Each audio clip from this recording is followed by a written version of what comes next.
Olá, professor! Agora eu, Isabelle e o Armando iremos apresentar o seminário final intitulado Observação à Turma do primeiro ano A e B da Escola Estadual Cardoso de Almeida. A estrutura da nossa apresentação se baseou nos seguintes tópicos.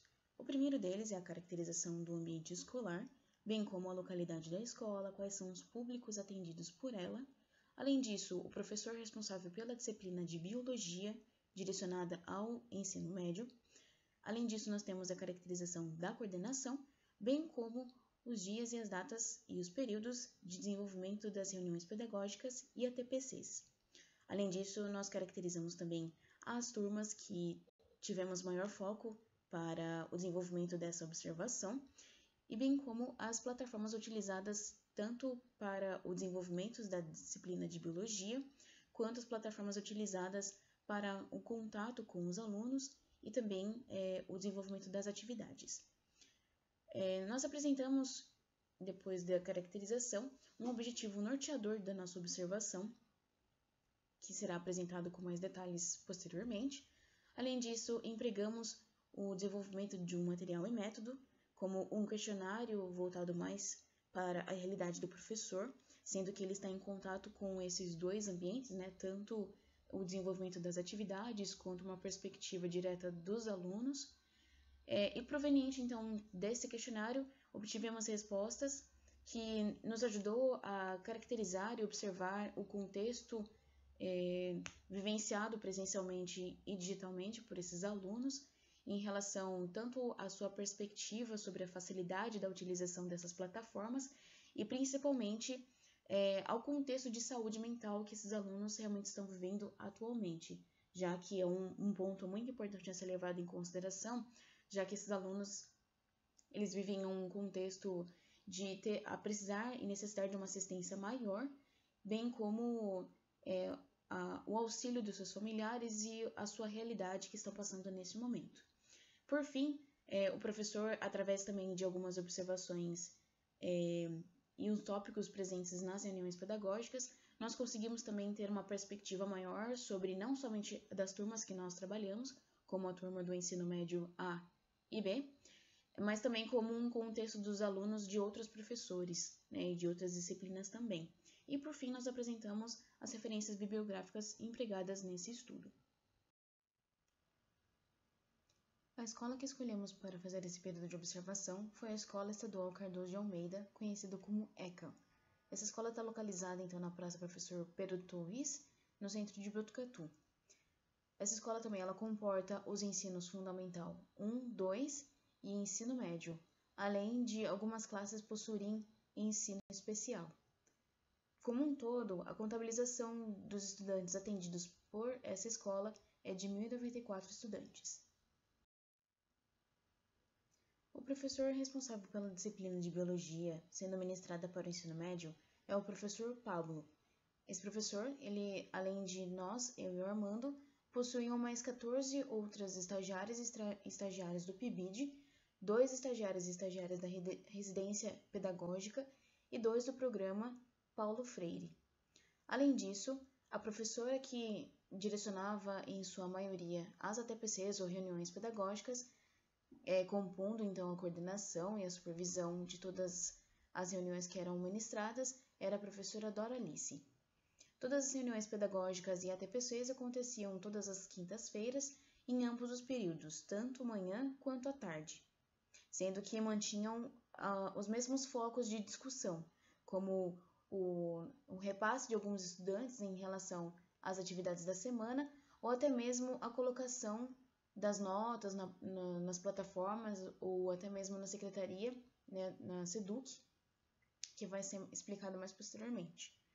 Além disso, outros repasses eram em relação às dificuldades que algumas das famílias ou estudantes estariam passando ao utilizar essas plataformas de oferecimento das disciplinas, enfim.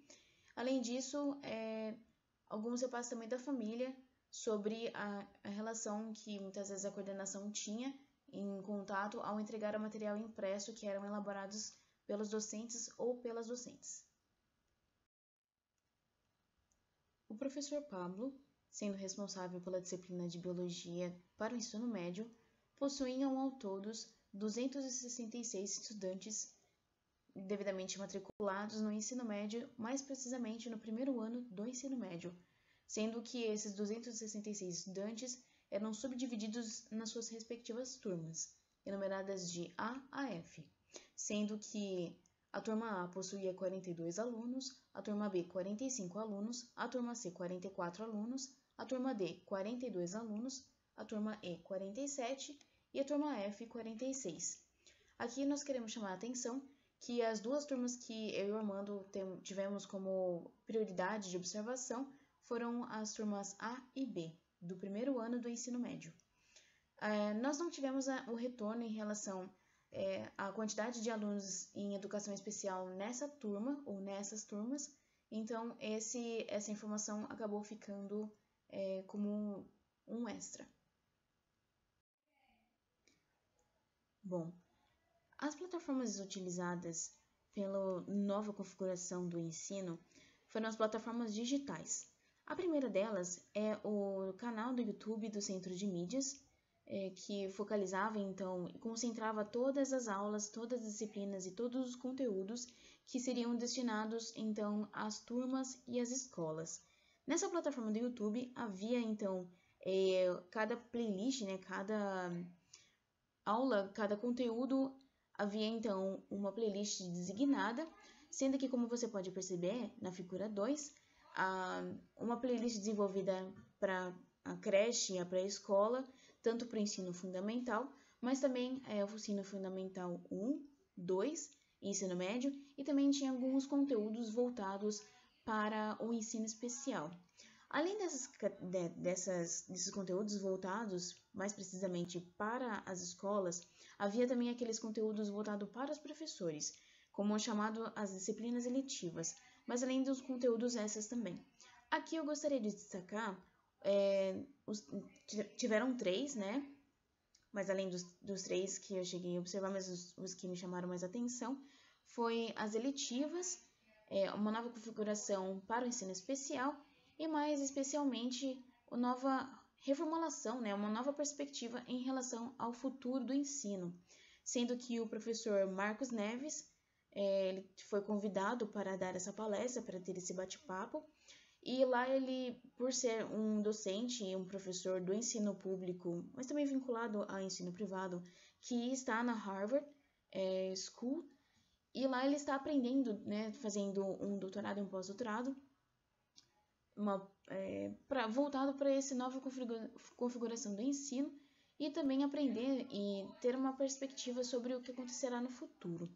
O professor, de acordo com seus estudos e essa perspectiva, viu que o emprego de outras modalidades e outras áreas no ensino, como no caso do desenvolvimento do emprego da aprendizagem de máquina, que é um ramo da inteligência artificial, sendo que ele relatou um novo formato, uma nova perspectiva voltada para um ensino mais desenvolvido, um ensino mais individualizado em termos de adequação de acordo com a velocidade e as expertises de cada aluno, sendo que o emprego dessa inteligência artificial, ou no caso a aprendizagem de máquina, é o desenvolvimento das atividades gradualmente sendo aplicadas aos alunos de acordo com o seu desenvolvimento de aprendizado. Além disso, cada disciplina ou cada conteúdo, então, vai ser gradualmente construído junto com o aluno, sendo que envolvem 10 passos, 10 atividades principais, sendo que elas são, de acordo com o aluno, gradualmente concluídas. E, além disso, como haverá, então, um contraponto em relação ao ensino sendo desenvolvido através do próprio sistema da aprendizagem de máquina, sendo assim que o professor ele estará presente, não sendo associado nunca à questão do professor, estando em relação ao aluno, mas o professor ele vai ter, ou a professora, vai ter um papel mais de acompanhamento e de ambientação dos próprios alunos entre si, uma interação mais saudável fora desse ambiente digital. Então, é uma nova perspectiva que o professor Marcos Neves trouxe e me chamou bastante atenção. Além disso, o outro conteúdo das eletivas foi uma apresentação sobre os seus significados, né, de formação para os professores, sobre essa nova perspectiva, o que seriam essas disciplinas eletivas. Além disso, um outro conteúdo desenvolvido pelo professor Ricardo, acredito eu, que ele desenvolveu, então, ele promoveu, então, uma conscientização sobre a desmistificação, ou até mesmo a contextualização de alguns termos empregados para o ensino especial, como a desmistificação de chamar uma pessoa, né, sobre o ensino uma pessoa especial, já que é uma pessoa com deficiência, não deve receber esse termo.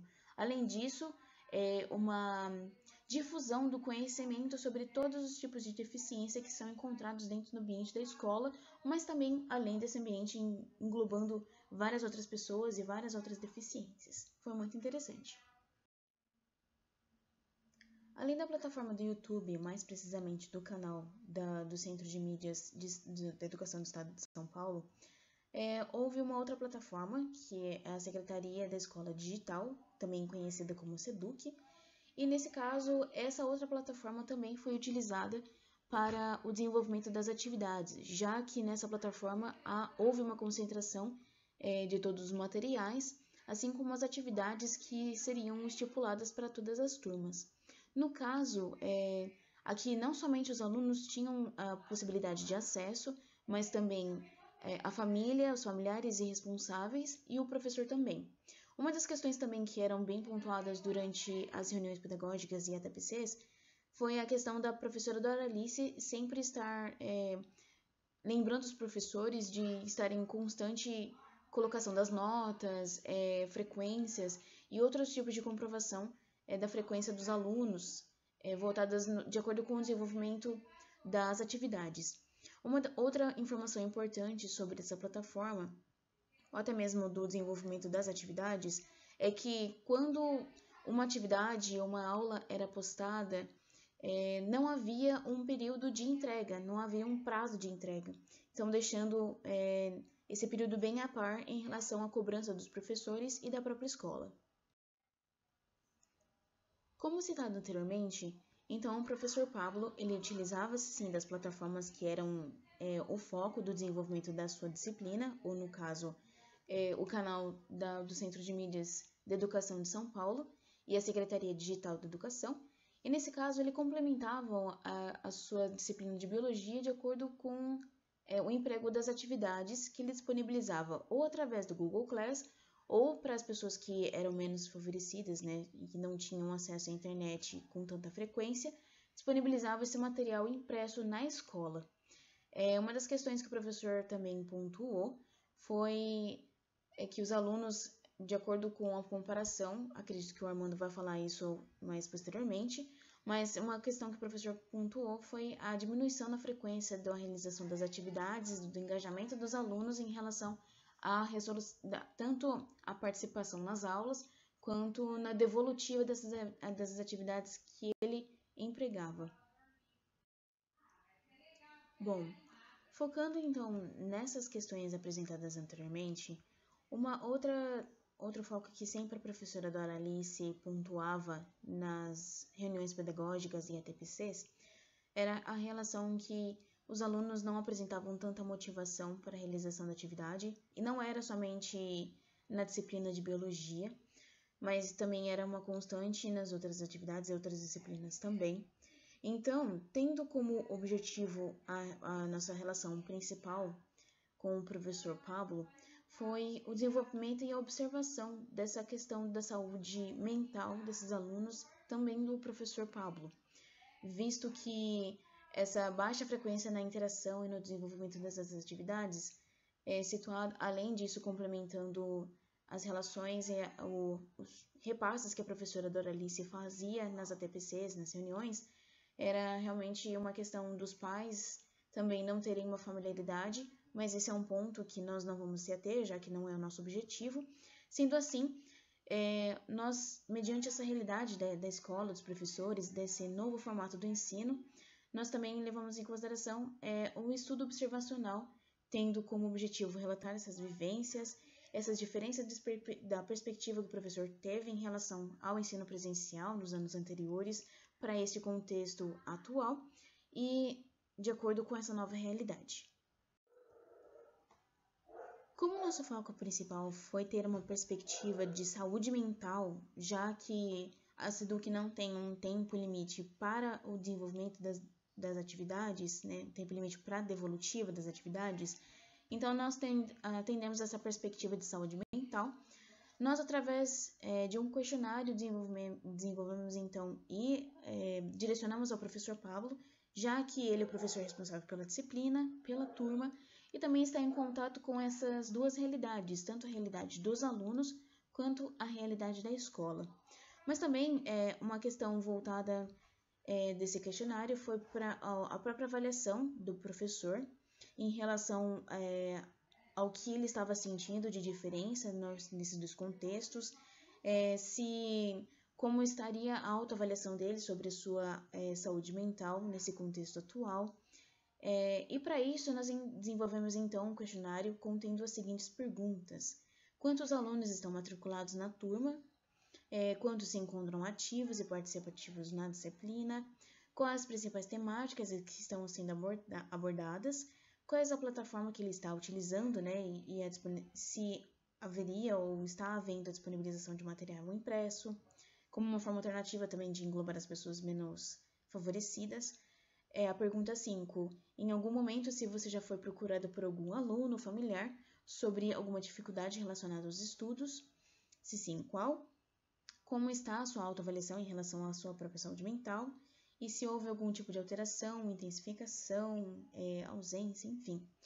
E a pergunta 7. Qual a sua perspectiva do retorno das atividades presenciais para você e imaginando para a sua turma? Essa última pergunta eu gostaria de destacar sobre a relação de como os alunos acabaram não tendo uma, entre aspas, né, cobrança em relação à devolutiva das atividades, como estaria o engajamento desses alunos ao retorno das atividades, já que o professor mesmo falou que tinha os alunos que eram mais participativos e até mesmo eles, de acordo com essa nova configuração, não se apresentaram tão ativos assim. As perguntas 1, 2, 3 e 5 foram respondidas anteriormente, né, como ele tinha fornecido essas informações, então estão nos slides anteriores. Enviadas perguntas para o professor, então, a gente tem algumas respostas. Apesar de não serem muito conclusivas, a gente consegue definir bastante coisa a partir delas, né? Então ele diz aqui: estou bem mentalmente, consigo separar bem as coisas, com relação ao aspecto geral que ele tem tomado na sala. Em relação à turma, ele diz que trabalhou pouco com essa no ano passado e que elas foram pouco participativas com o tempo. Além disso, elas tinham conhecimento de que elas não reprovariam, não só pela forma, mas porque o nono ano não reprova. Isso é uma estratégia para que aumentem-se os números das escolas, enfim. Então, utilizando dessa estratégia, muitos alunos não participaram. E até mesmo os alunos que o professor Pablo achou que estariam participantes, ou pelo menos eram participantes na aula presencial, não foram tão participativos assim no ensino remoto. No segundo parágrafo, então, o professor Pablo ele exalta uma resistência ao uso dessas novas práticas de estudantes, tanto às aulas virtuais quanto ao próprio centro de mídias, e ressalta uma preocupação com a continuidade desse processo híbrido. Como forma de atividades, ele tenta, dentre algumas estratégias, agora o formulário, e disse que recebe as respostas, quando recebe, de imediato. Então, assim que ele posta, os alunos já respondem.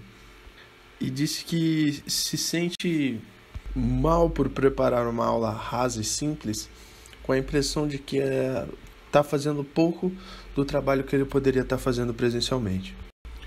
Outro ponto apresentado pelo professor é que quando as respostas dos formulários chegam rápidas, ele leva muito tempo para computá-las. Então, mesmo elas estando rapidamente disponíveis para ele de novo, isso gasta muito tempo do dia dele. Além disso, ele se demonstra muito preocupado com a relação de disponibilidade para com os estudantes. teoricamente, ele agora fica disponível 24 horas por dia para que os estudantes possam mandar mensagem para ele. E isso gera uma invasão na privacidade dele como professor, principalmente ele recebendo atividades durante a própria madrugada. Além disso, uma relação mais importante que o professor Pablo traz é que ele usa a própria energia de casa, o próprio espaço da casa dele, a própria internet e os equipamentos. Ou seja, não existe suporte para o professor dar uma aula dessa forma. E, de certo modo, também não existem alguns suportes para que os alunos participem dessas aulas.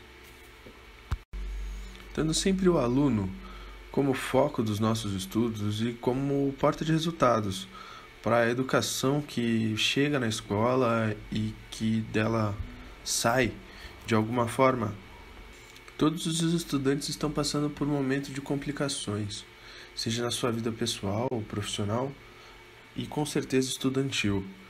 Mesmo não tendo aporte os próprios professores para praticarem o ensino remoto, eles o fazem. Mas mesmo assim não se tem a resposta necessária para uma continuidade de um diálogo. E por que isso acontece? O que acontece com os alunos? É a disponibilidade de recursos, é a disponibilidade de horários, é a forma com que eles utilizam para acessar. Os alunos então acabam com 3 possibilidades. Acessar o ensino remoto online e ficar disponível de toda a informação que o Centro de Mídias traz, além daquilo que o professor tenta passar para eles. Ou eles podem pessoalmente retirar algumas atividades que ficam disponíveis na escola. De modo geral, são atividades gerais, então fica a critério do aluno ou da disponibilidade do mesmo de poder atentar a uma das 2 formas. E a terceira, claro, eles podem não fazer nada. Nosso sistema fica impedido de construir alguma coisa a partir dos momentos que os alunos tomam essa decisão. Quanto à escola do EEC, então, a gente tem os estudantes também como foco da aprendizagem, mas com algumas ressalvas. A própria escola em si traz dificuldades de operação e de direcionamento dos professores e, consequentemente, das aulas que eles vão dar. Porém, foi muito importante para a gente, como estagiário, ver a participação ativa dos professores orientadores. Com relação a essa temática e a falta de interação dos alunos, alguns outros professores também manifestaram preocupação e receio. Alguns alunos da escola e familiares deles sofreram consequências pelo Covid-19 e algumas perdas de familiares aconteceram na família de alguns estudantes com relação à escola ECA, havendo relato de até estudante que contraiu a doença. Isso mostra como é que é a realidade que a gente está enfrentando e, mais uma vez, retrata a forma de que o contexto tem acontecido, qual é a forma que a gente procede com relação a isso e qual que é o nosso papel como estagiário e estudante da área. Na autoavaliação, na verdade, eu gostaria de fazer um agradecimento tanto à universidade quanto ao professor responsável pela matéria, além do professor orientador Pablo, que foi muito solícito desde o primeiro momento, e agradecer de poder participar de um desses instrumentos, que é o estágio, como forma de criação de um novo tipo de atividade e forma de se atuar na área. Deixo aqui então meu muito obrigado e boa tarde, boa noite, bom descanso a todos.